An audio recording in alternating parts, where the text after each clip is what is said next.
আমাদের উপদেষ্টা আসিফ নজরুল তিনি বলেছেন যে শেখ হাসিনা প্রত্যর্পণের জন্য তারা আবারও ভারতের কাছে চিঠি লিখবেন। এর আগে যেটি লেখা হয়েছিল সেটি ভারত গ্রহণ করলেও সেটি কোনো প্রত্যুত্তর দেয়নি।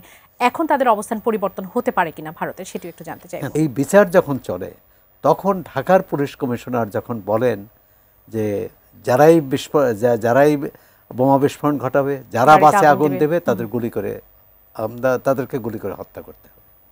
মানে এই দুই নির্দেশের মধ্যে পার্থক্যটা খুব আমি বুঝতে পারি না।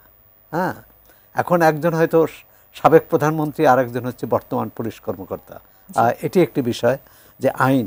আরেকটি হচ্ছে যেদিন এই দণ্ড হলো, সাবেক প্রধানমন্ত্রী বা সাবেক স্বরাষ্ট্রমন্ত্রীর মৃত্যুদণ্ড হলো, সেদিন 32 নম্বর কি ক্ষতি, 32 নম্বর কি মানে অপরাধ করলো।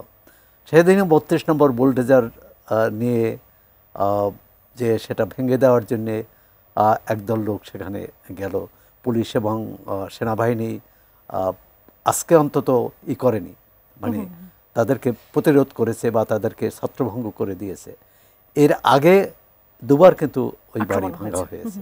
তো একটা বাড়ি এবং যেটি বঙ্গবন্ধুর নামে জাদুঘর ছিল, জাদুঘরে কি থাকে? ঐতিহাসিক নিদর্শন, তার ছবি, তার জামা কাপড় ব্যবহৃত, এবং এইখানে পরিবারের কি বলে শিশু সন্তান সহ বঙ্গবন্ধু সপরিবারে মারা গেছে।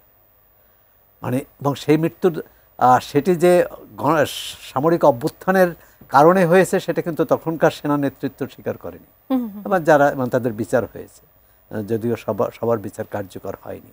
এখন এই যে বিচার প্রক্রিয়া, দ্বিতীয় আপনি বিচার প্রক্রিয়ার যদি প্রশ্নবিদ্ধ হয় বা বিচার প্রক্রিয়া, আর দ্বিতীয় হচ্ছে আমি যে প্রশ্নটি করেছিলাম মাননীয় আইনজীবীর কাছে, যে যদি সবাই অপরাধ স্বীকার করতেন তাহলে সবারই 5 বছর জেল হতো, শাস্তি কম হতো কিনা? না, 5 বছর জেল আর মৃত্যুদণ্ড তো এটা কম বেশি না, এটা আকাশ পাতাল পার্থক্য। দ্বিতীয় হচ্ছে ভারতের কথা প্রশ্ন আসছে।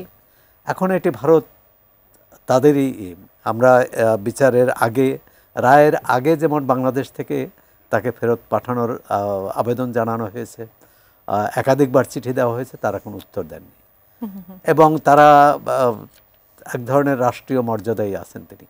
সেখান থেকে তিনি কিন্তু এই বিচার নিয়ে প্রশ্ন করেছেন, সাবেক প্রধানমন্ত্রী শেখ হাসিনা বিচার নিয়ে প্রশ্ন করেছেন, বিচারের ন্যায় বিচার পাবেন না, এটা পূর্ব পরিকল্পিত ইত্যাদি বলেছেন, এবং বলেছেন যে যদি তিনি তখনই ফিরবেন যখন মনে করবেন যে ন্যায় বিচার পাবেন এবং আওয়ামী লীগ তার গণতান্ত্রিক অধিকার প্রয়োগ করতে পারবে।